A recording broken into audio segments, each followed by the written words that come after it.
Hello friends, welcome back our channel. 2026 டிஎன்பிஎஸ்சியை நோக்கி எல்லாம் படிக்க ஸ்டார்ட் பண்ணியிருப்பீங்க.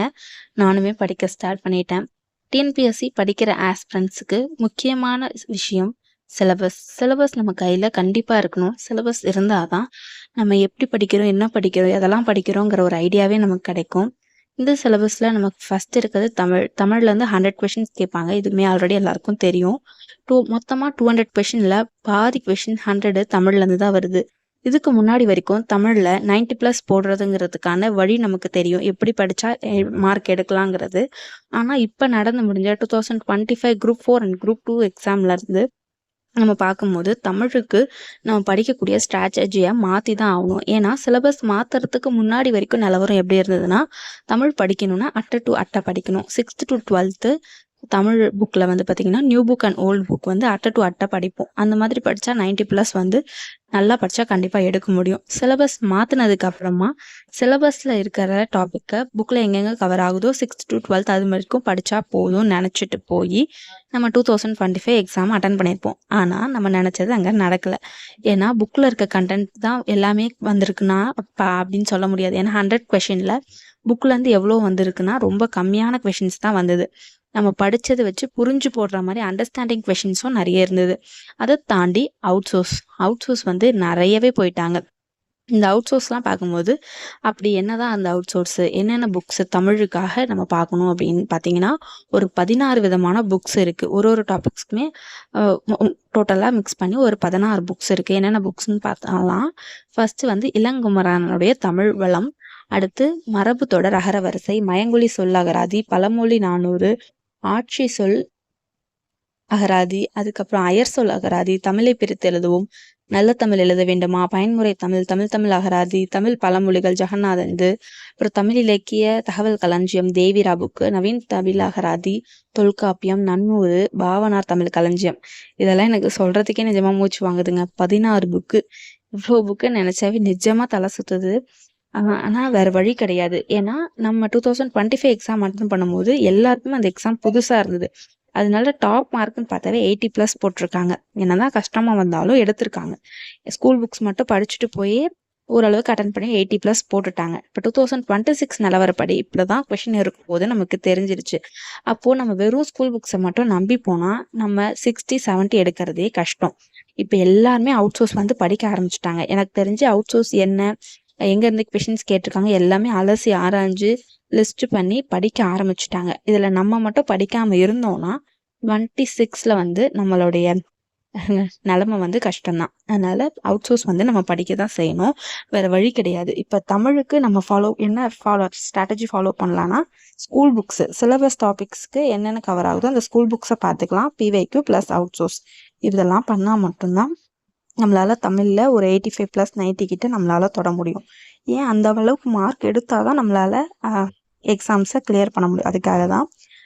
அதுக்கப்புறமா இது வந்து நான் மீஷோவில் வந்து ஒரு ப்ராடக்ட் ஆர்டர் போட்டிருந்தேன். ரொம்ப நாளாக நான் படிக்கிறதுக்காக ஆசைப்பட்டு வாங்கணும்னு நினச்சிட்டு இருந்தேன். நான் வாங்கவே முடியல, இப்போ தான் வாங்கியிருந்தேன்.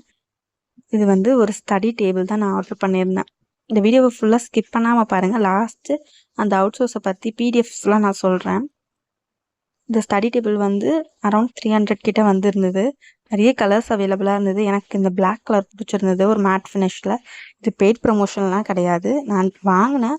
நான் வந்து வீடியோ எடுக்கும் போதே எனக்கு பார்சல் ரிசீவ் ஆச்சு. அதனால் அப்படியே நான் சேர்த்து வீடியோவில் காட்டுறேன், அவ்வளோதான்.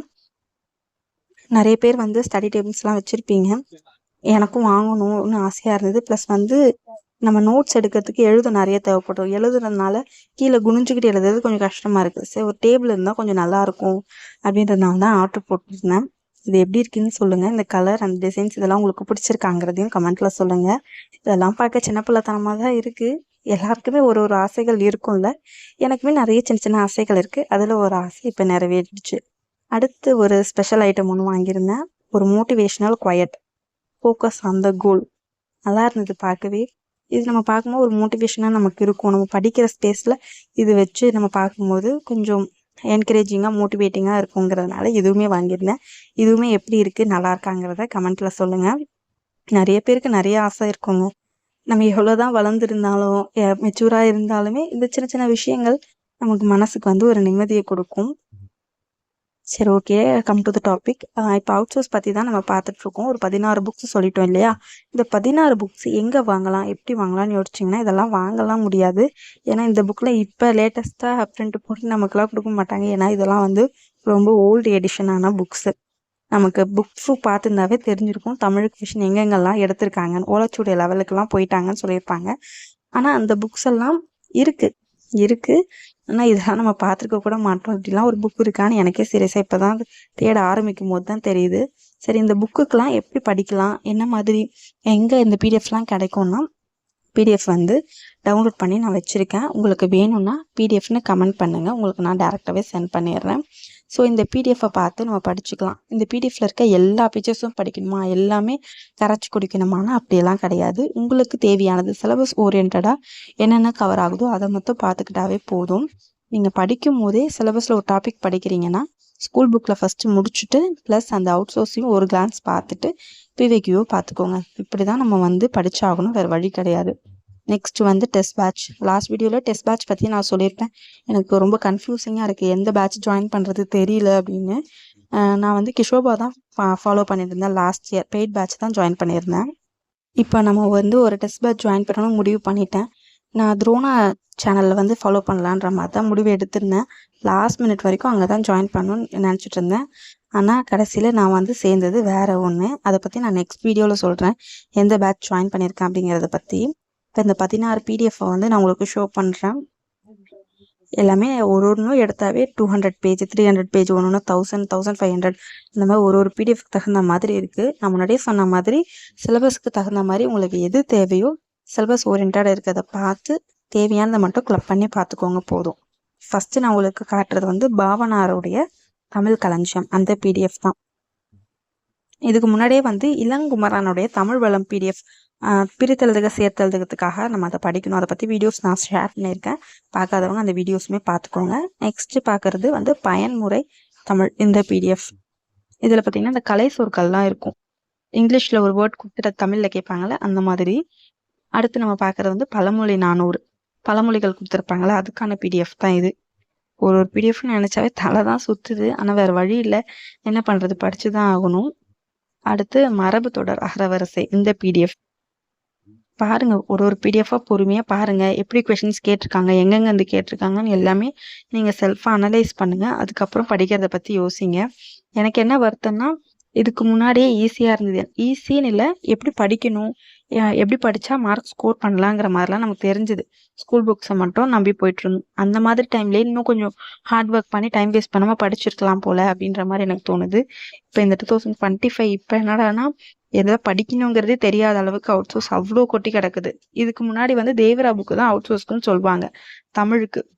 ஆனால் இப்போ இருக்க கண்டிஷனுக்கு அவுட் சோர்ஸு எக்கச்சக்கமாக இருக்குது. தமிழுக்கு மட்டும் இல்லாமல் மேக்ஸு, ஜிஎஸ் எல்லாத்துக்குமே நம்ம படித்தாகணும். ஃபஸ்ட்டெல்லாம் அவுட் சோர்ஸ்னு பார்த்தா இந்த குரூப் 1, அதுக்கப்புறம் இந்த மெயின்ஸ்க்கு படிக்கிறவங்கலாம் பார்ப்பாங்க. இப்போ குரூப் 4 லெவலுக்கே நம்ம படிச்சதான் ஆகணும், வேறு வழி இல்லை. இதில் நெக்ஸ்ட் 2026 எக்ஸாம் எந்த லெவலில் இருக்க போதுன்னு தெரியல. இதே லெவல் தான்னாலும் அதுக்கு தகுந்த மாதிரி நம்ம ரெடி ஆகணும். எப்படி நம்ம ரெடி ஆக போகிறோம்னு தெரியல, பார்த்துக்கலாம். எல்லாம் ஒரு நம்பிக்கை, பார்த்துக்கலான்றதை வச்சு தான் நம்ம மூவ் ஆன் ஆகணும், வேறு வழி கிடையாது. நீங்கள் எப்படி படிக்க ஸ்டார்ட் பண்ணியிருக்கீங்க, செல்ஃப் ஸ்டடியா இல்லை டெஸ்ட் பேட்சா, அகாடமியா, எப்படி படிக்க ஸ்டார்ட் பண்ணியிருக்கீங்க, எந்த மாதிரி படித்தா எஃபெக்டிவாக இருக்கும், எப்படி படித்தா கிளியர் பண்ண முடியும் அப்படிங்கிற பற்றினதெல்லாம் நீங்கள் கமெண்ட் செக்ஷனில் சொல்லுங்கள், நானும் தெரிஞ்சுக்கிறேன். இந்த வீடியோவை உங்கள் ஃப்ரெண்ட்ஸ் அண்ட் ஆஸ்பிரண்ட்ஸுக்கு சென்ட் பண்ணி விடுங்க, கண்டிப்பாக அவங்களுக்கு யூஸ்ஃபுல்லாக இருக்கும்.